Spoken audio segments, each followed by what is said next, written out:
उत्तराखंड का इस समय हम दर्शकों को बता दें, इस समय मौसम जो उत्तराखंड का है बड़ा ठंडा मौसम है। पहाड़ों पे बर्फबारी हो रही है, पर कहीं ना कहीं चुनाव की वजह से गर्मी तेजी से बढ़ रही है, क्योंकि चुनाव की तारीख सब जानते हैं कि 23 तारीख चुनाव का दिन है। और जैसे जैसे 23 तारीख नजदीक आती जा रही है, कहीं ना कहीं गर्मी बढ़ती जा रही है। बात हम आज कर रहे हैं धर्मनगरी हरिद्वार की, और धर्मनगरी हरिद्वार में भी निकाय चुनाव है।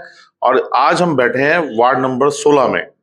देखिए, वार्ड नंबर 16 एक शिवलोक का एक इलाका है। ये एक वार्ड पड़ता है, बड़ा महत्वपूर्ण वार्ड है, क्योंकि कहीं ना कहीं हरिद्वार का जो दिल कहलाया जाता है चंद्राचार्य चौक, उसके करीब ये वार्ड लगता है। तो बड़ा महत्वपूर्ण वार्ड है। इससे पहले अगर हम बात करें तो यहाँ पर एक निर्दलीय पार्षद बने थे, फिर वो भाजपा के अंदर शामिल हो गए थे। तो कहीं ना कहीं ये दबदबा माना जाता है, भाजपा का भी दबदबा माना जाता है। पर समस्या यहाँ ये है कि इस समय यहाँ कांग्रेस का जो प्रत्याशी है वो टक्कर दे रहे हैं। जबरदस्त यहाँ पर एक चुनावी संग्राम जो चल रहा है यहाँ पर। और हम हमारे साथ जो शिवानी ज्वेलर्स के जो लोग हैं, उदय सिंह जी हमारे पास यहाँ मौजूद है, शिवानी ज्वेलर्स से हैं। किसी भी परिचय के मोहताज नहीं है, क्योंकि 30 से ज्यादा साल यहाँ पर उन्होंने अपनी लोगों को सेवाएं दी हैं, सामाजिक कार्य करा है।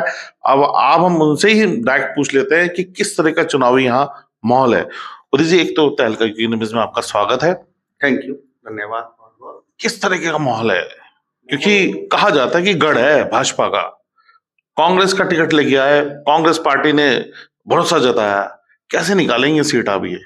मैं अपने जितने भी मेरे वार्ड के मेंबर हैं और जितने भी मेरे को प्यार करने वाले हैं, ऐसा नहीं है कि मैं कहीं से नया चरा आया हूँ। इस वार्ड से इतना मेरा जो है सभी से प्रेम है कि मेरे को एक एक प्राणी, एक एक स्त्री, एक एक बच्चा मेरे को चाहता है, प्यार करता है। कुछ लोगों की समस्याएं ऐसी बनी हुई थी जिन्होंने मेरे को कहा भैया आपको खड़ा होना है। मैं खड़ा हुआ, फिर मेरे को समस्याएं बताई गई, कहने हम सब जगह सफाई करते हैं और जब हमारे बस्तियों में सफाई नहीं हो रही है, हम तो सबकी सफाई में लगे हुए हैं। हम अपने आकर के जब शाम को देखते हैं कि हमारी बस्तियों में कोई सफाई नहीं है, हम अपने पार्षद से बोलते थे कि साहब हमारे यहाँ सफाई नहीं है, हमारे यहाँ भी जो है मतलब सफाई कर्मचारी लगाइए। तो वो कहते थे यार तुम लोग तो खुद ही कर लेते हो, अपने आप कर लिया करो।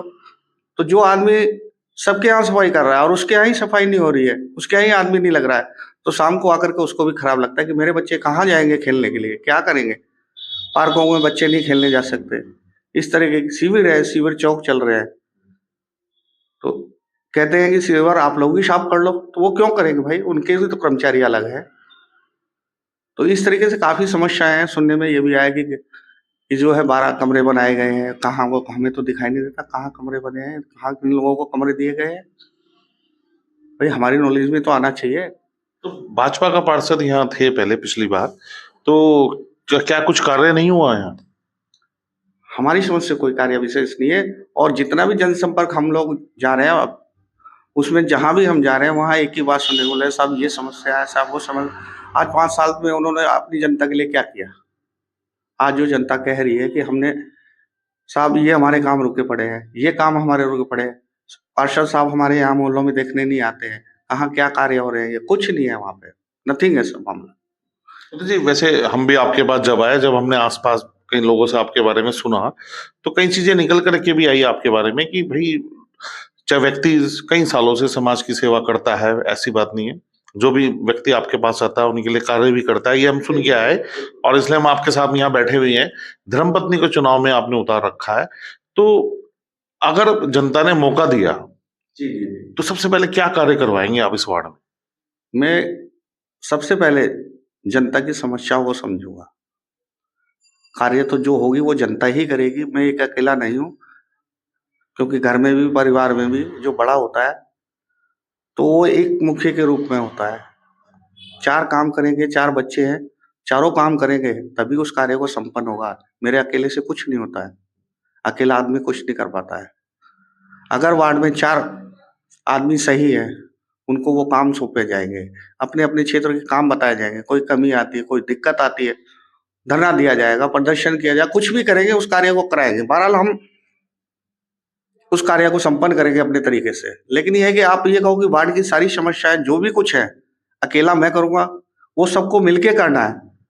सबको देखना अपने अपने क्षेत्र में कि क्या नहीं हो रहा है, कहीं कोई कमी आ रही है, कोई बात आ रही है, हाँ भैया ये बात है, चलो भाई चलते हैं भाई, कहाँ से ये संपन्न होगा, इस कार्यालय से होगा, ये साफ करेंगे, चलो भाई चलते हैं भाई, ये हमारा कार्य निपटाइए।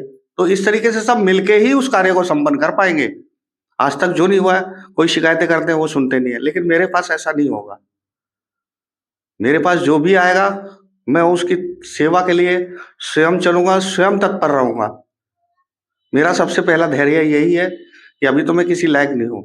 जिस दिन मेरे को जनता लायक बनाएगी, मैं अपनी जनता के साथ रहूंगा, उनकी समस्याओं को समझूंगा, उनको साथ लेकर के चलूंगा।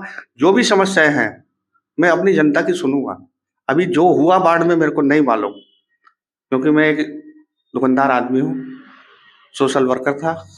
अपनी दुकान से ही हर चीज, जिसकी जो भी समस्या होती थी अपने पास से करता था। नहीं, ये भी बहुत बड़ी बात है कि ये लोग बाग करते हैं अपने परिवार के लिए, पर आप तो समाज के लिए कर रहे थे। ये तो समाज के लिए। मेरे बारे में वार्ड के अंदर आप किसी से भी, कोई जन पर्सन, क्या लेडीज हो चाहे जेंट्स हो चाहे बच्चा हो, किसी से भी आप जाकर पूछ सकते हैं शिवानी वाले क्या है, ये किसी की मदद करते हैं या नहीं करते हैं। जिस लायक हूँ उस लायक करता हूँ, और आज तक करता चला रहा हूँ। 30 साल हो चुके हैं मेरे को। आज साइकिल से चलने वाला बंदा हूँ, और इन लोगों के सहयोग से, इन लोगों के प्यार से मैं आज दुकान पे बैठा हुआ हूँ। तो मैं भी चाहता हूँ कि मेरी जनता है, मैं सब कुछ कर चुका, मेरे बच्चे सब कामयाब हैं। मेरा बच्चा जो है एक फौज में है, देश की सेवा में लगा हुआ है। तो एक सब और भी बहुत बड़ी समस्या यहाँ आती है। देखा, नगर निगम का एक डंपिंग जोन भी यहाँ पर बना दिया गया है यहाँ पर, है ना। और मुझे लगता है कि उससे भी थोड़ी कहीं ना कहीं दिक्कतें होती होंगी। तो उसके बारे में कुछ कुछ सोचा आपने? भाई डंपिंग जोन तो जितना भी वहाँ बना हुआ है, सारा शहर का सब जो कूड़ा आता है वहीं पे आता है। उससे सभी लोग प्रभावित भी होते हैं। जो हमारे कर्मचारी भी हैं वो भी प्रभावित है उस चीज से। लेकिन जब वहाँ डंपिंग यार्ड बना दिया गया तो हमारे कर्मचारी करेंगे क्या? इसको शहर से उसको अलग किया जाना चाहिए डंपिंग को, क्योंकि बिल्कुल जो है शहर के बीचों बीच में। भाई थोड़ा सा उसको हट के कहीं भी हमारे को जगह दे दी जाए कि हाँ भाई ये डंपिंग यार्ड है, इसको सही जगह पहुंचाया जाए। अब वहाँ सारे हमारे जितने भी हैं उनका रहना भी वही है, डंपिंग भी वही है। तो ये भी नहीं होना चाहिए। वहाँ कम से कम साफ सफाई रहे, सही तरीके से रहे, तो वहाँ अच्छा रहेगा। डंपिंग यार्ड को कहीं और पहुंचाओ। देखिए, बिल्कुल सही कह रहे हैं उदय सिंह जी। और ये बात भी बता रहे हैं कि एक बात भी इन्होंने निकल कर के आई कि सबसे पहली बात है, जो भी समस्याएं होती हैं वो सब मिलकर के दूर होती है। इन्होंने बात कही कि मिलकर के हम काम करेंगे, वार्ड के लिए काम करेंगे, वार्ड को सुंदर बनाएंगे, और 60 वार्ड में से सबसे अच्छा वार्ड यही कहलाएगा अगर जनता इनको मौका देगी। इनकी धर्मपत्नी को अगर जनता मौका देगी तो ये जनता के लिए काम करते रहेंगे। आगे इनको एक और अच्छा सा मौका उसमें मिल जाएगा काम करने के लिए। तो जब तक के लिए फिर हम किसी और वार्ड में आपको किसी नेता के साथ बात करवाएंगे और वहां की समस्या से अवगत करवाएंगे। तब तक देखते रहें आप तहलका यूके न्यूज।